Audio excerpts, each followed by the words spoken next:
Hello दोस्तों, नमस्ते। आप सबको प्रणाम करती हूँ। फिर इनके चैनल को कह दे, ज़्यादा एडिट कह दूँ। वो क्या कहते हैं, मंडप गीत है। जब लड़की की तरफ से दूल्हे को पियरी दी जाती है, देते हैं, तो लड़की की तरफ वाले हम लोग कैसे गीत गाते हैं दूल्हे को चिढ़ाने के लिए। आप लोग सुनिए गीत के माध्यम से, और जैसा भी लगे कमेंट बॉक्स में ज़रूर कमेंट करके आप लोग बताइएगा।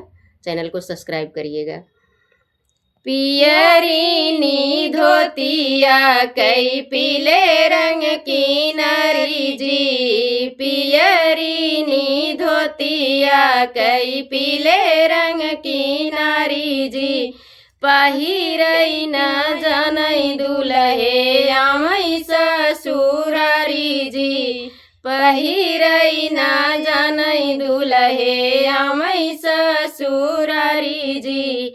कैसन के पापा तो हर कैसन के मम्मी जी, अरे ये तनी उमरिया में भेजई ससुरारी जी, अरे ये तनी उमरिया में भेजई ससुरारी जी।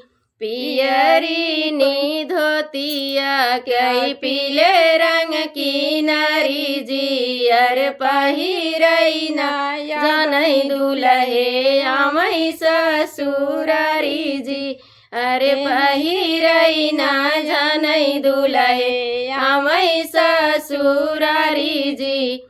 कैसन के चाचा तो हर कैसन के चाची जी, अरे ये तनी उमरिया में भेजई ससुरारी जी, अरे